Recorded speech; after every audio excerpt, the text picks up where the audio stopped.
ألف لام را تلك آيات الكتاب المبين إنا أنزلناه قرآنا عربيا لعلكم تعقلون. سورة يوسف ആദ്യമായി പറയുന്ന അലിഫ് ലാം റാ അല്ലാഹു അഅലമു ബിമുറാദി ദാലിക, അതിന്റെ ഉദ്ദേശം അല്ലാഹുവേ അറിയുന്നു. എന്നിട്ട് പറയുന്നു തിൽക ആയാതുൽ കിതാബിൽ മുബീൻ, വ്യക്തമായ ഈ ഗ്രന്ഥത്തിലെ ദൃഷ്ടാന്തങ്ങളെ തന്നെയാണ് സത്യം ചെയ്തുകൊണ്ട് പറയുകയാണ്. ഇന്നാ അൻസൽനാഹു ഖുർആനൻ അറബിയ, വിശുദ്ധമായ ഖുർആനിനെ അറബി ഭാഷയിലാണ് അവതരിപ്പിക്കപ്പെട്ടത്. എന്തിനു വേണ്ടിയാണ്? ലഅല്ലകും തഅഖിലൂൻ, നിങ്ങൾ ഗ്രഹിക്കുന്നവർ ആകാൻ വേണ്ടി.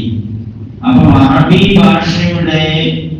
ഭാഷയിലാണ് വിശുദ്ധമായ ഖുർആൻ ശരീഫ് അവതരിപ്പിക്കപ്പെട്ടത്. ഇന്ന് വളരെ പ്രധാനപ്പെട്ട ഒരു ദിവസമാണ് ഡിസംബർ 18-ാം തീയതി, അറബി ഭാഷാ ദിനമാണ്. കുട്ടികളോടൊക്കെ ചോദിച്ചാലോ അറിയാം എന്നാണ് വാട്സാപ്പിലും പത്രത്തിലും അതുപോലെ തന്നെ സോഷ്യൽ മീഡിയയിലൊക്കെ ഏറ്റവും കൂടുതൽ പ്രോഗ്രാമുകളുള്ള ദിവസമാണ് അറബി ഭാഷയെ സംബന്ധിച്ച്. കുട്ടികളോടൊക്കെ അസൈൻമെന്റ് എഴുതി കൊണ്ടുവരാൻ വേണ്ടി പറയും അറബി ഭാഷയെ സംബന്ധിച്ച്. അപ്പൊ വിശുദ്ധമായ ഖുർആനിൽ നിരവധി ആയത്തുകൾ പറഞ്ഞിട്ടുണ്ട് ഖുർആനിനെ അവതരിപ്പിക്കപ്പെട്ടത് അറബി ഭാഷയിലാണ്. അതുകൊണ്ട് എന്ത് ചെയ്യണം? അല്ലാഹുവിന്റെ റസൂൽ സല്ലല്ലാഹു അലൈഹി വസല്ലം തങ്ങൾ പറഞ്ഞ ചില വചനങ്ങളുണ്ട്. അത് പറഞ്ഞുകൊണ്ടതാണ് ആദ്യമായി എന്തുകൊണ്ടാണ് ഇന്ന് അറബി ഭാഷ ദിനമായി ആചരിക്കാനുള്ള കാരണം? അറബിക്ക് ഐക്യരാഷ്ട്ര സഭയിൽ അതിന്റെ ഔദ്യോഗിക ഭാഷയായി അറബി ഭാഷ ഔദ്യോഗിക ഭാഷയായി പ്രഖ്യാപിക്കപ്പെട്ടത് 1973 ഡിസംബർ 18-നാണ്. അപ്പൊ ഐക്യരാഷ്ട്രസഭ അംഗീകരിച്ച ഭാഷയാണ്. ഐക്യരാഷ്ട്രം അംഗീകരിച്ച ചില പ്രധാനപ്പെട്ട ഭാഷകൾപ്പെട്ടാണ് ഫ്രഞ്ച് ഭാഷ, ഇംഗ്ലീഷ് ഭാഷ, അതുപോലെ തന്നെ ചൈനീസ് ഭാഷ, അതുപോലെ സ്പാനിഷ് ഭാഷകൾക്കുണ്ട്.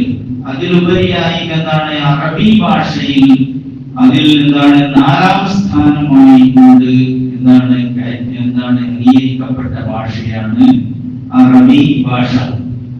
ഈ അറബി ഭാഷ അംഗീകരിക്കപ്പെട്ടത് 1973-ലാണ്. ഐക്യരാഷ്ട്ര സഭ അത് ഔദ്യോഗിക ഭാഷയായി അംഗീകരിക്കപ്പെട്ടത്.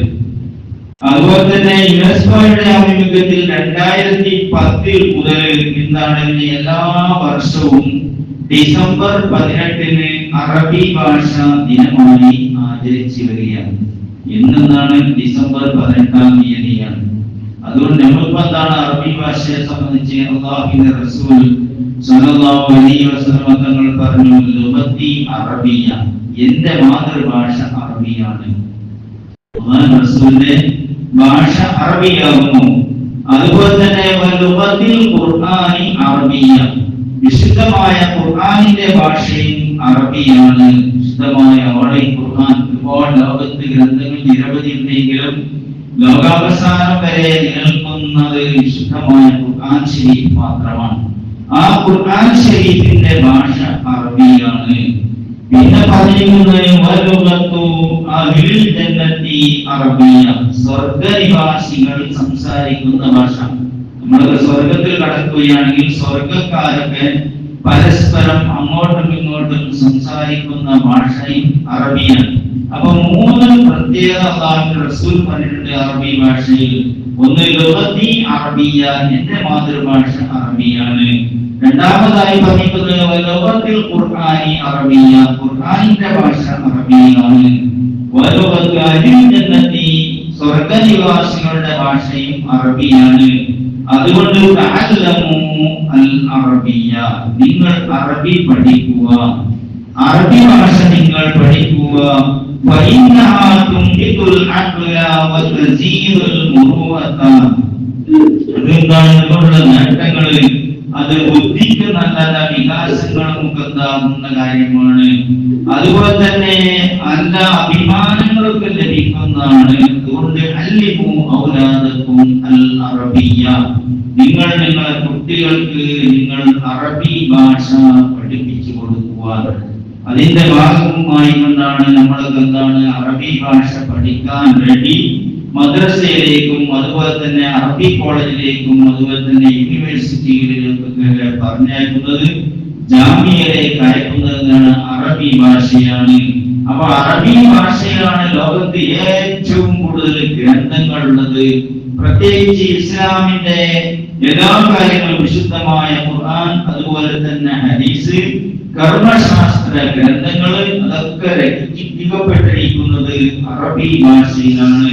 അതുകൊണ്ട് അറബി ഭാഷ നമ്മൾ പഠിക്കുകയും നമ്മുടെ മക്കൾക്കൊക്കെ അത് പഠിപ്പിച്ചു കൊടുക്കുകയും ചെയ്യണം. എന്നാൽ ഇംഗ്ലീഷിൽ തന്നെ എന്താണ് 7000 വാക്കുകൾ ഇംഗ്ലീഷിൽ അറബി പദങ്ങൾ ഉപയോഗിക്കുന്നതാണ്. നമ്മളെ കേരളക്കാരായ നമ്മളെ മലയാളത്തിൽ തന്നെ 4000 ഭാഷകളെല്ലാം അറബി പദങ്ങൾ ഉപയോഗിക്കുന്നുണ്ട്. കുറച്ച് ഉദാഹരണങ്ങൾ പറയുക. ബാക്കി എന്ന് പറഞ്ഞാൽ അത് അറബിയാണ്. നമ്മളെന്താ ബാക്കി ഉണ്ടാകുന്നതല്ലേ? എന്താണ് ബാക്കി എല്ലാവരും ഉപയോഗിക്കുന്നുണ്ട്, നമ്മുടെ കേരളക്കാരൊക്കെ ഉപയോഗിക്കുന്നു. അതുപോലെ തന്നെ വക്കീൽ എന്നുള്ളതാണ്, അത് അറബി ഭാഷയാണ്, സാധാരണയായിട്ട് നമ്മൾ ഉപയോഗിക്കുന്ന പദമാണ്. അതുപോലെ തന്നെ തഹസിൽദാർ എന്നതാണ്, തഹസിൽദാർക്ക് അത് അറബി ഭാഷയാവുന്നു. റദ്ദ് ചെയ്തു എന്ന് പറയും. റദ്ദാണെന്താണ്? ക്യാൻസൽ ചെയ്തു എന്ന് നമ്മളൊക്കെ മലയാളത്തിൽ അതൊക്കെ റദ്ദ് ചെയ്തു എന്ന് പത്രത്തിൽ വായിക്കല്ലേ. ഇങ്ങനെ ഒരുപാട് പദങ്ങള്. ഖാലി എന്ന് പറയും, അത് കാലിയാണെന്ന് നമ്മൾ പറയാം.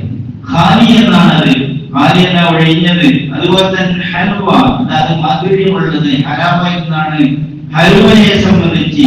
അത്തർ എന്നുള്ളത് എന്താണ്? അത് അറബി ഭാഷയാണ്. ഇതൊക്കെ എന്താണ് മലയാളത്തിലാണ് നമ്മൾ ഉപയോഗിക്കുന്നത്. അത്തർ എന്ന് ഉപയോഗിക്കുന്നു. മുൻസിഫ് എന്നും സാബൂൻ എന്നും, സാബൂനാണെന്നാണ് നമ്മൾ അരക്കുന്ന എന്താ സാബൂൻ എന്നാ പറയുന്നത്, അറബിയാണ്. ഇംഗ്ലീഷിന് സോപ്പ് എന്ന് പറയപ്പെടും. അതുപോലെ തന്നെ മസ്ജിദ്, മദ്രസ, ഖാദി, അതുപോലെ തന്നെ ഉസ്താദ്, ദർസ്, ഉമ്മ, ഖറാർ. നമ്മൾ ഖറാർ ചെയ്തല്ലോ. ഖറാർ എന്താണ്? അറബി ഭാഷയാണ്. വക്കാലത്ത് കൊടുക്കുന്നത്, വക്കാലത്ത് എന്നുള്ളതാണ് അത് അറബി ഭാഷയാണ്. ഇങ്ങനെ നിരവധി പദങ്ങൾ, 4000-ഓളം പദങ്ങൾ നമ്മൾ മലയാളികൾ തന്നെ അറബി പദങ്ങൾ എടുത്ത് ഈ പറയപ്പെട്ടതുപോലെ ഉപയോഗപ്പെടുത്തുന്നുണ്ട്. അപ്പൊ ഇന്നത്തെ ദിവസത്തിന്റെ പേര് വേൾഡ് അറബിക് ലാംഗ്വേജ് ഡേ എന്നാണ് ഇന്നത്തെ ദിവസത്തിന് പറയപ്പെടുന്നത്. അറബിയിലെ യൗമുൽ അറബിയിൽ ലുഗത്തിൽ അറബിയ എന്ന് അറബിയിലും പറയപ്പെടും. 46 കോടി ജനങ്ങളുടെ മാതൃഭാഷയാണ് അറബി. 46 കോടി ജനങ്ങളുടെ അവരുടെ മാതൃഭാഷയാണ് അറബി. 27 രാജ്യങ്ങളുടെ ഔദ്യോഗിക ഭാഷയും കൂടിയാണ് അറബി. 27 രാജ്യങ്ങൾ. ഉദാഹരണം സൗദി അറേബ്യക്ക് അറബിയിൽ പറയുന്നത് മംലക്കത്തുൽ അറബിയ്യത്തി സൗദിയ എന്നാണ്. ഇംഗ്ലീഷിൽ the kingdom of Saudi Arabia. ആ നാട്ടിൽ മുഴുവൻ എല്ലാവരും സംസാരിക്കുന്ന ഭാഷ. അതുപോലെ തന്നെ UAE, യുണൈറ്റഡ് എമിറേറ്റ്സ്, അതുപോലെ തന്നെ യുണൈറ്റഡ് അറബ് എമിറേറ്റ്സ് എന്ന് പറയുന്ന അറബികൾ UAE സംസാരിക്കുന്ന അൽ ഇമാറത്തിൽ അറബിയ്യത്തിൽ മുത്തഹിദ എന്ന് പറയുന്ന അവിടെ അവർ സംസാരിക്കുന്ന ഭാഷ. അതുപോലെ തന്നെ കുവൈത്തിലും അതുപോലെ തന്നെ പിന്നെ മറ്റ് അറബി രാജ്യങ്ങളിലൊക്കെ ഒമാനിലും ഖത്തറിലും മസ്കത്തിലും അതുപോലെ തന്നെ ഈജിപ്തിലും ഈ പ്രധാനപ്പെട്ട 27 രാജ്യങ്ങളിൽ സംസാരിക്കുന്ന അവരുടെ സ്ഥിരം ഭാഷ അറബിയാണ്. അപ്പോൾ നമുക്ക് എന്താണ് അല്ലാഹുവിന്റെ റസൂൽ പറഞ്ഞതനുസരിച്ചുകൊണ്ട് അറബിയ, നിങ്ങൾ സ്വന്തം അറബി ഭാഷ പഠിക്കുക. നമ്മളെ സംബന്ധിച്ചിടത്തോളം നമ്മുടെ ഇബാദത്തിന്റെ കർമ്മങ്ങൾക്കൊക്കെ അറബി നിർബന്ധമാണ്. ഉദാഹരണമായി നമ്മൾ നമസ്കരിച്ചപ്പോൾ ഇതൊക്കെ ചെയ്ത് അല്ലാഹു അക്ബർ എന്ന് കഴിഞ്ഞാൽ പിന്നെ അസ്സലാമു അലൈക്കും വറഹ്മത്തുള്ളാഹി എന്ന് പറയുന്നവരെ അതിന്റെ ഇടയിലുള്ളത് മുഴുവനും അറബിയാകുന്നു. അതുപോലെ തന്നെ മറ്റു ഇബാദത്തിന് മറ്റ് ആവശ്യങ്ങളൊക്കെ പ്രധാനപ്പെട്ടതൊക്കെ ഹജ്ജിന്റെ കർമ്മങ്ങളൊക്കെ അറബിയിലാകുന്നു. ഇങ്ങനെ അറബി ഭാഷ എന്ന കലിമത്താണ് നമ്മൾ അത് പഠിക്കാൻ വളരെ ഈസി ആവുന്ന, ഉച്ചരിക്കാൻ തന്നെ. ഉദാഹരണം ഐ എന്ന് പറയുമ്പോൾ എന്താണ് ഇങ്ങനത്തെ എന്താണ് വളരെ സ്ഫുടമായി സംസാരിക്കാൻ സാധിക്കുന്ന ഭാഷയാണ് അറബി. അതുകൊണ്ട് അറബി ഭാഷയെ നമ്മൾ പ്രോത്സാഹിപ്പിക്കപ്പെടണം. ഇതിനു വേണ്ടിയാണ് ഈ നാഷണൽ അറബിക് ഡേ എന്ന് പറയുന്ന ഒരു ദിവസം തന്നെ ഇന്ന് പ്രഖ്യാപിക്കപ്പെടാൻ, അത് ഡിസംബർ 18-ാം തീയതി പ്രഖ്യാപിക്കപ്പെടാൻ കാരണം അത് അറബി ഭാഷയെ അന്ന് ജനങ്ങൾക്ക് പരിചയപ്പെടുത്തി കൊടുക്കുകയാണ്. കൂടുതൽ പഠിക്കാൻ ആഗ്രഹിക്കുന്നത് സോഷ്യൽ മീഡിയയിലൊക്കെ അറബിക് ഭാഷ എന്താണ് അടിച്ചാൽ കിട്ടും. അറബി ഭാഷയെ സംബന്ധിച്ച് Arabic language, world Arabic language day എന്നടിച്ചാൽ ഇംഗ്ലീഷിൽ അടിച്ചാൽ കിട്ടും. അറബിയിൽ മലയാളത്തിലാണെങ്കിലോ അറബി ഭാഷാ ദിനം എന്നടിച്ചാൽ കിട്ടും. അറബിയിലാണെങ്കിൽ യൗമുൽ ആലമീൻ ലുഗത്തിൽ അറബിയ എന്ന് പറഞ്ഞ അറബിയിൽ അടിച്ചാൽ കിട്ടും. കുട്ടികൾക്ക് പഠിപ്പിച്ചു കൊടുക്കാൻ യൂട്യൂബിലും അതുപോലെ തന്നെ ഗൂഗിളൊക്കെ പരിശോധിച്ചാൽ ഒരുപാട് വിവരങ്ങൾ അറബി ഭാഷയിലായി കിട്ടും. ഞാൻ നേരത്തെ ഓതപ്പെട്ടത് വിശുദ്ധമായ ഖുർആനിലെ സൂറത്ത് യൂസുഫിലെ 2-ാമത്തെ ആയത്താണ്. ഇന്നാ അൻസൽനാഹു ഖുർആനൻ അറബിയ്യ, ഇന്നാ അൻസൽനാഹു, നിശ്ചയമായി വിശുദ്ധമായ ഖുർആനെ നാം അവതരിപ്പിക്കപ്പെട്ടു. എന്താണ് അറബിയ്യ? അറബി ഭാഷയിലാണ്. മഹാനായ പ്രവാചകൻ അറബികൾക്കിടയിൽ ജസീറത്തുൽ അറബി എന്നായിരുന്നു അറബിയുടെ, സൗദി അറേബ്യയുടെ ആദ്യത്തെ പേര്. ഈ അറബ് രാഷ്ട്രത്തിൽ നിന്നാണ് കൂടുതൽ അവിടെ അറബി ഭാഷ മാത്രം, അറബി സാഹിത്യത്തിൽ അങ്ങേയറ്റത്തെ പാണ്ഡിത്യമുള്ള നിരവധി ആളുകൾ ഉണ്ടായിരുന്നു. അവരിലേക്കാണ് മഹാനായ റസൂലുള്ളാഹി സ്വല്ലല്ലാഹു അലൈഹി വസല്ലം തങ്ങളെ നിയമിക്കപ്പെട്ടത്. എന്തിനു വേണ്ടി? അറബി ഭാഷയിൽ തന്നെ വിശുദ്ധമായ ഖുർആൻ അറബികൾക്കിടയിൽ അത് പരിചയപ്പെടുത്തിക്കൊണ്ട് ഇസ്ലാമിനെ സംബന്ധിച്ച് പഠിപ്പിക്കുവാൻ വേണ്ടി എന്താണ് അല്ലാഹു സുബ്ഹാനഹു വ തആല അവതരിപ്പിക്കപ്പെട്ടത് എന്താണ് അറബി ഭാഷയിലാണ്. ഇന്നാ അൻസൽനാഹു, നിശ്ചയമായി വിശുദ്ധമായ ഈ ഖുർആനെ നാം അവതരിപ്പിക്കപ്പെട്ടു. ഖുർആൻ അറബിയ, അറബി ഭാഷയിലാണ്. ഇത് വായിക്കുവാനും ഗ്രഹിക്കുവാനും അതിനെ സംബന്ധിച്ച് മനസ്സിലാക്കുവാനും പാരായണം ചെയ്യുവാനും അതുപോലെ തന്നെ ഇബാദത്തുമായി ബന്ധപ്പെട്ട കാര്യങ്ങളൊക്കെ നിർവഹിക്കപ്പെടുവാനും അറബി ഭാഷയിൽ അവതരിപ്പിക്കപ്പെട്ടു. ലഅല്ലകും തഅഖിലൂന, നിങ്ങൾ ഗ്രഹിക്കുവാൻ വേണ്ടി എന്ന് സൂറത്ത് യൂസുഫ് മറ്റു പല ആയത്തിലും പറയുന്നുണ്ട്. നിരവധി ഖുർആനിലെ അടുത്ത് ഇങ്ങനെ നോക്കിയാൽ കാണാം അറബിയ, ഖുർആൻ അറബിയ, ഖുർആൻ അറബി ഭാഷയിലാണ് അവതരിപ്പിക്കപ്പെട്ടത്.